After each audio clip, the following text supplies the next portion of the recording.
been playing a lot of stuff, chief among them, a game that has been sweeping the Steam charts. Everybody's a buzz and a flutter about Once Human. Tell me about it. Right. Yes. So, as a big games player, like throughout my entire life, and as a game designer, a creative director, and a game director, now I've always, as Alex, we talked about earlier, likes to try to have a good broad range of games that we play, and survival games was one that I was missing. So I didn't play Rust. I didn't play DayZ. I've played Minecraft. I don't know whether you could classify that as a Sure, survival game. yes, in some sense. Um, but a survival game genre just has never just wowed me. I've seen the clips of it on TikTok, on Twitch, whatever it may be, and some of them are really viral. People walking up to somebody else's base, like naked, and they've actually got a machine gun in their inventory, all that kind of stuff. And it makes me want to play it. It makes me feel like that's super, super cool. And I found out about Once Human from two different sources. One, somebody I was on another podcast with said, I'm spending all my time in Once Human. And I was like, oh, they don't seem like the kind of person who would do that. Like they've got a family and they're doing all these other things. I was like, how are they managing to fit this in time? And then I saw a trailer and I found out from somebody else as well. And I was like, okay, you have my interest, especially because most recently I've been diving into a lot of these kind of, I don't know what the term would be, but whether it's First Descendant or Solo Leveling Arise or Honkai Star Rail or Zen Zero Zenless or whatever it is. I can't remember, right? ZZZ. I've been jumping into a lot of these games and I thought, okay, Once Human is like that. And it's got me. I made a character. You get a choice of jumping into either a PvE or a PvP server. I went into a PvE server to start with because I was like, I'm too scared of other people nicking all my things. So I went in, had a good time, and then I was like, no, the other humans is gonna be what makes this game great. So I exited out, made a brand new character, and I've started playing in this PvP world, which for me, the atmosphere and the ambience of it are set in kind of like a near future with a little bit of like sci-fi kind of fantasy stuff in there. Kind of And that is Cthulhu-y, right? It's a little right, yeah. You're I can't remember the term they give you. You are a special type of person, like a guardian or whatever it is, in there. And yeah, you have magic essentially, and that's something different to all the other games I mentioned, like DayZ and Rust, which are very contemporary. I know they have zombies or whatever, right? But they feel like this dystopian future, and everyone's trying to survive in that kind of like thing. Whereas this was like, no, this is something else. This is a far future with sci-fi elements and magic and base building, all of the kind of the accoutrement that you expect, but it had something extra. The characters look great.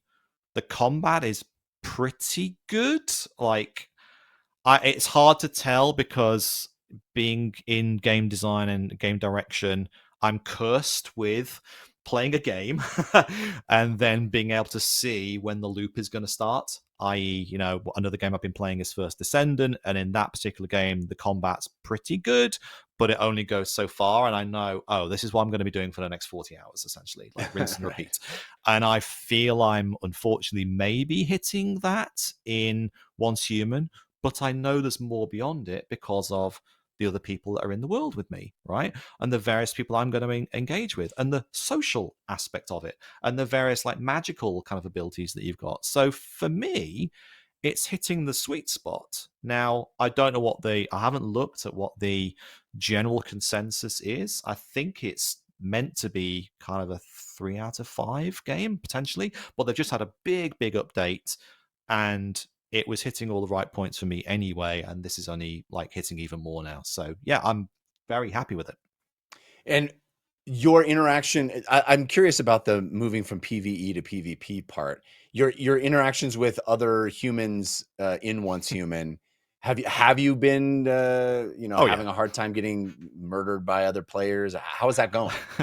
I'm creeping around the game a bit like the last Metal Gear Solid game. So I'm in a big wilderness, and you just see me going like creeping behind all these buildings, and then worrying about my base and having to like positioning it in on like a rocky outcrop, so I've got good visibility of like everything, and then I just need to go and like pickaxe some copper ore, and I see someone in the distance, and I'm like, "Oh, have they seen me? I don't know." Like that, and it's great though. That's just what I'll need, So it is good. And so far, people have only ever been friendly with me. Now that could be, I don't know how the game is laid out like that. It could be that all those people are in a similar position to me, therefore we're all quite scared of each other, or whether that will drastically change as I traverse the terrain and maybe go into areas where there's people who are a little bit more Walking Dead and a bit more bloodthirsty. So Right. I'm not quite sure at the moment. People walk by, see your lean-to against a rock, and are like, "That guy clearly has nothing I need. I'll wave and keep going." Right. One thing I would say though is that there's a store there, and you can buy amazing skins. And to speak to Christian's point there, it might give a fake sense of where you are in the game. So Right. these skins are like pretty expensive, like $25 or something like that, to make you dress up like essentially like Catwoman or a cheerleader or whatever it may be. So I haven't bought that because I don't want people to go, "That guy's got money, like let's go and get all this stuff," right? Get the cheerleader. Yeah. Interesting. This game is it really I've been tempted. I just haven't. I think the closest that I got to falling in love with a survival game recently was Enshrouded. I really dug that game, but the time commitments and the sort of basic gameplay loop of building your I don't like building things, generally speaking, unless the entire game is the building. There's building games, but like when the game is, hey, go out and fight things and get resources and then come back and construct your hovel. I don't like the constructing the hovel part. I'm not a big fan. So I would agree. And for me, one of the key things that made me want to play this game is you can make houses. You can make big colonial, Florida style houses with Georgian, God knows what, and roofs and arches and things like that. It's amazing. So, I don't have any interest in making like a cube. Yeah, as my little base, right? Well, that's the problem, is that I generally just make a cube because I'm like, what's the shortest distance between 2 points at this point? Like I need to have a house. I'm making a box that I live in. Okay, maybe I'll put a window in it. Right? Yeah, it's in a world as well where as I'm heading towards like Web3 gaming, and they all these words of like metaverses and all that like crop up. Games like this that are survival game where you live in it and build a base and a community and all that kind of stuff, they're already satisfying that kind of like what a metaverse like should be, like buying things, living in there, populating it, living in a second life kind of thing. They're already doing that. So for me, this is a great entry point into something else. That's cool. I did like the shot I saw of the bus with like tentacle legs. I'm like, I could get into that. That looks rad. All right, so that's Once Human. It's on Andy's playlist. What else is on your playlist?